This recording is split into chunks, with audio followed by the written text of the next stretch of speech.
GEX, Grupo Espírita Chico Xavier, Iguatu, Ceará. Nosso site www.gex.net.br. Temos um Instagram com esse mesmo nome sugestivo, Filosofia Espírita para você. E todos os textos deste Instagram agora poderão ser encontrados na versão áudio neste canal. Meu nome é Lúcia Cleide, na voz dos áudios e nas funções enumeradas ao lado. Abaixo, os membros da nossa diretoria. Passemos aos temas que trazemos, mas antes, a fim de podermos medir a aceitação do nosso trabalho, por favor, deixe aqui o seu like e inscreva-se neste canal que estamos fazendo com tanto carinho para vocês. Também acione o sininho para receber as nossas publicações simultaneamente. Diálogo entre Allan Kardec e Jesus, o Espírito da Verdade. Existe no âmbito das religiões cristãs uma ansiosa expectativa pelo retorno de Jesus.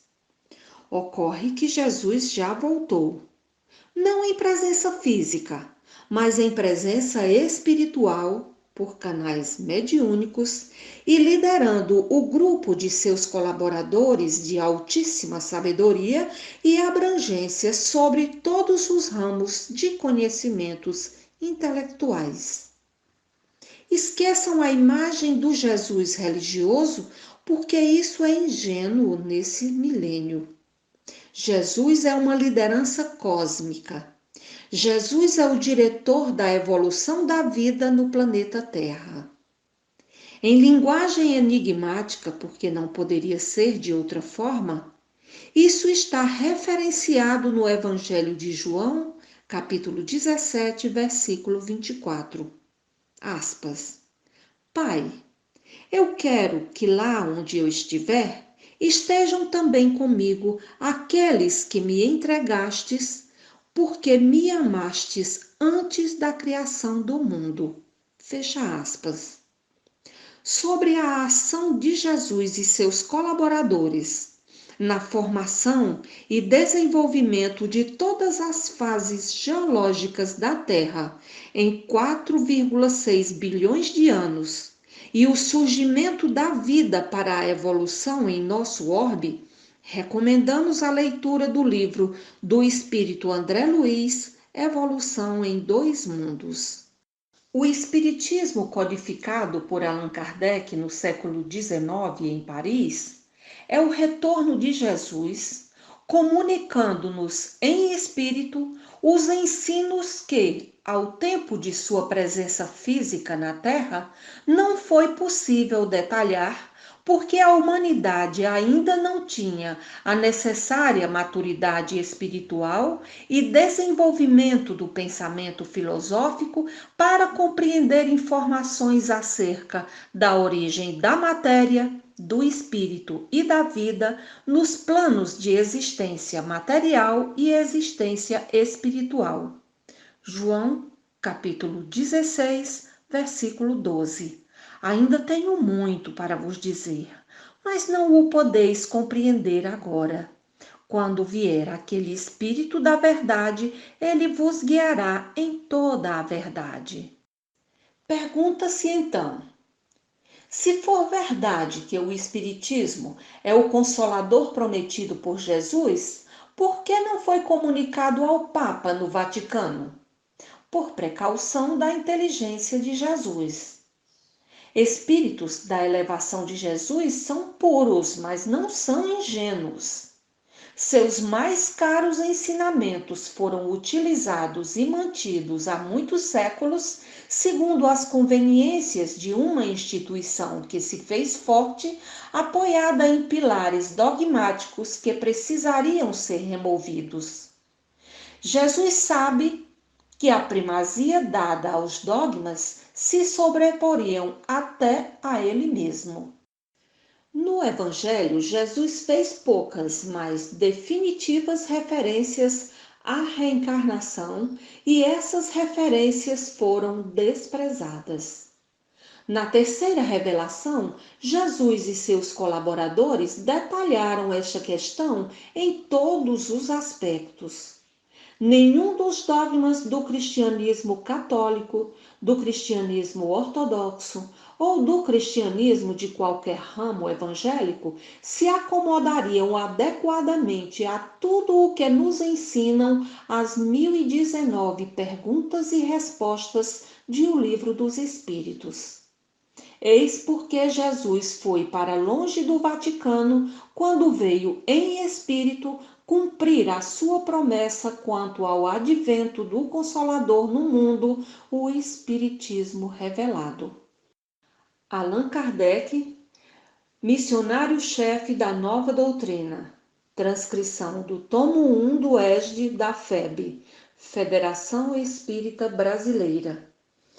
Em 12 de junho de 1856, pela mediunidade da senhorita Aline, o professor Rivaio, Allan Kardec, dirigiu-se ao Espírito da Verdade, Jesus, com a intenção de obter mais informações acerca da missão que alguns espíritos lhe haviam apontado.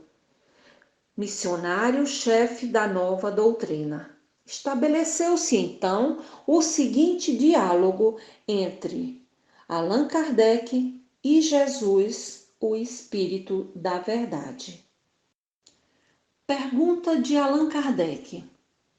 Bom Espírito, eu desejaria saber o que pensas da missão que alguns espíritos me assinalaram.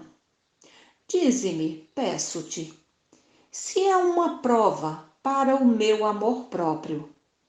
Tenho, como sabes, o maior desejo de contribuir para a propagação da verdade, mas do papel de simples trabalhador ao de missionário-chefe, a distância é grande e não percebo o que possa justificar em mim graça tal, de preferência a tantos outros que possuem talento e qualidades de que não disponho. Resposta do Espírito da Verdade, portanto, resposta de Jesus. Confirmo o que te foi dito, mas recomendo-te muita discrição se quiseres sair-te bem. Tomarás mais tarde conhecimento de coisas que te explicarão o que ora te surpreende. Não esqueças que podes triunfar como podes falir. Neste último caso, outro te substituiria, porquanto os desígnios de Deus não assentam na cabeça de um homem. Nunca, pois, fales de tua missão. Seria a maneira de a fazeres fracassar.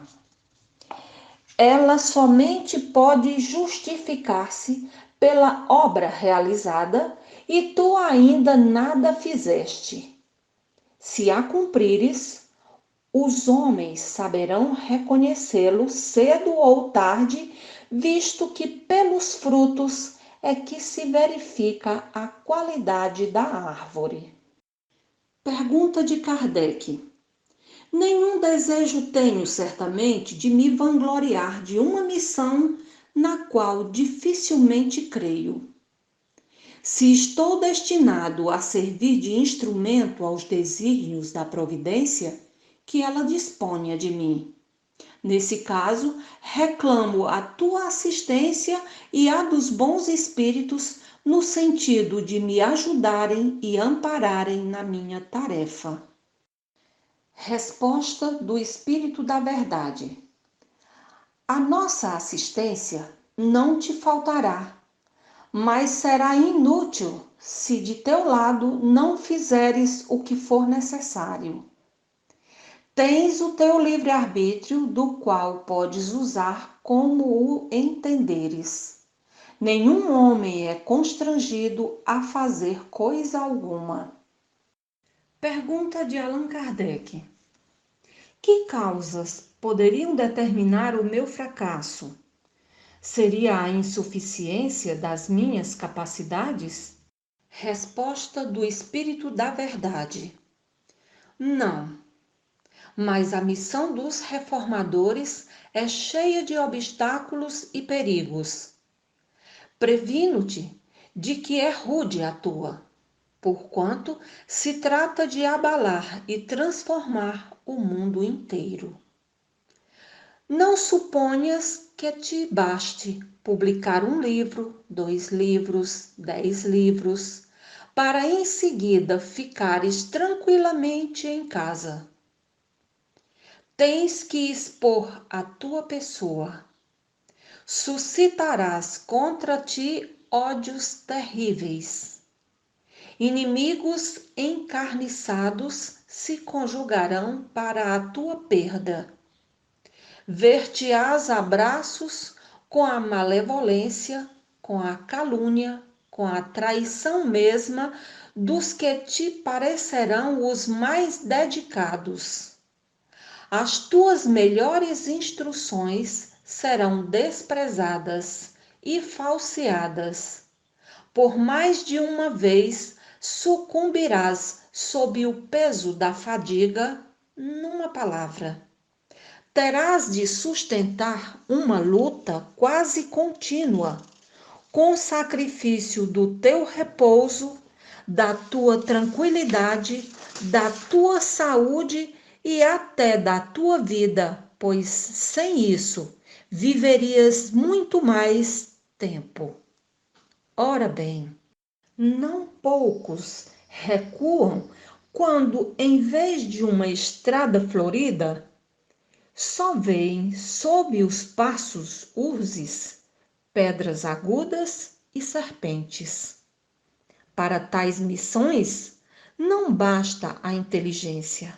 Faz-se necessário, principalmente para agradar a Deus, humildade, modéstia e desinteresse, visto que ele abate os orgulhosos, os presunçosos e os ambiciosos. Para lutar contra os homens são indispensáveis coragem, perseverança e inabalável firmeza. Também são de necessidade prudência e tato, a fim de conduzir as coisas de modo conveniente e não lhes comprometer o êxito com palavras ou medidas intempestivas. Exigem-se, por fim, devotamento, abnegação e disposição a todos os sacrifícios. Vês assim que a tua missão está subordinada a condições que dependem de ti. Após o diálogo com o Espírito da Verdade, Jesus, mais consciente sobre o que lhe competia fazer daí para diante, Rivaio, Kardec, elevou a Deus uma prece revelando humildade e total submissão aos desígnios superiores. Abre aspas. Senhor, pois que te dignaste lançar os olhos sobre mim para cumprimento dos teus desígnios, faça-se a tua vontade. Está nas tuas mãos a minha vida. Dispõe do teu servo. Reconheço a minha fraqueza diante de tão grande tarefa. A minha boa vontade não desfalecerá. As minhas forças, porém, talvez me traiam. Supre a minha deficiência. Dá-me as forças físicas e com o teu auxílio e dos teus celestes mensageiros, tudo envidarei para corresponder aos teus desígnios. Fecha aspas.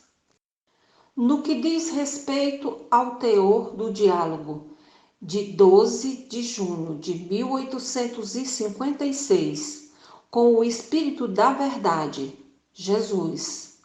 10 anos depois, Kardec registrou as seguintes observações. Abre aspas. Escrevo esta nota a 1º de janeiro de 1867, 10 anos e meio depois que me foi dada a comunicação acima, e atesto que ela se realizou em todos os pontos, pois experimentei todas as vicissitudes que me foram preditas.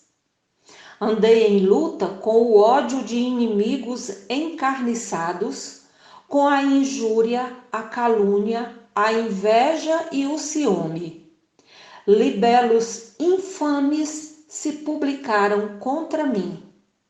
As minhas melhores instruções foram falseadas.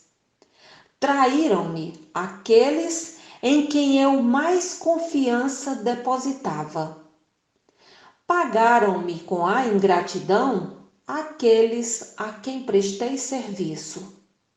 A Sociedade de Paris se constituiu foco de contínuas intrigas urdidas contra mim por aqueles mesmos que se declaravam a favor e que, de boa fisionomia na minha presença, pelas costas me golpeavam. Disseram que os que se me conservavam fiéis estavam à minha soldada e que eu lhes pagava com o dinheiro que ganhava do espiritismo. Nunca mais me foi dado saber o que é o repouso. Mais de uma vez sucumbi ao excesso de trabalho. Tive abalada a saúde e comprometida a existência. Graças, porém, à proteção e assistência dos bons espíritos, que incessantemente deram-me manifestas provas de solicitude, tenho a ventura de reconhecer que nunca senti o menor desfalecimento ou desânimo e que prossegui sempre com o mesmo ardor no desempenho da minha tarefa, sem me preocupar com a maldade de que era objeto. Segundo a comunicação do Espírito de Verdade, eu tinha de contar com tudo isso e tudo se verificou. Mas, também a par dessas vicissitudes, que de satisfação experimentei, vendo a obra crescer de maneira tão prodigiosa. Com que compensações deliciosas foram pagas as minhas tribulações, que de bênçãos e de provas de real simpatia recebi da parte de muitos aflitos a quem a doutrina consolou. Este resultado não o anunciou o Espírito de Verdade que, sem dúvida, intencionalmente, apenas me mostrara as dificuldades do caminho. Qual não seria, pois, a minha ingratidão se me queixasse? Se dissesse que há uma compensação entre o bem e o mal, não estaria com a verdade, porquanto o bem, refiro-me às satisfações morais, sobrelevaram de muito o mal. Quando me sobrevinha uma decepção, uma contrariedade qualquer, eu me elevava pelo pensamento acima da humanidade e me colocava antecipadamente na região dos espíritos e desse ponto culminante, donde divisava o da minha chegada, as misérias da vida deslizavam sobre mim sem me atingirem. Tão habitual se me tornara esse modo de proceder, que os gritos dos maus jamais me perturbaram. Fecha aspas. Allan Kardec desencarnou no dia 31 de março de 1869, aos 64 anos, e foi aquele que dialogou com Jesus, o Espírito da Verdade, em seu retorno espiritual. Allan Kardec nasceu em Lyon, França, no dia 3 de outubro de 1804. Viveu a maior parte de sua vida em Paris e ali desencarnou no dia 31 de março de 1869, aos 64 anos. O seu sepultamento imediato foi em Montmartre, uma imponente colina na cidade.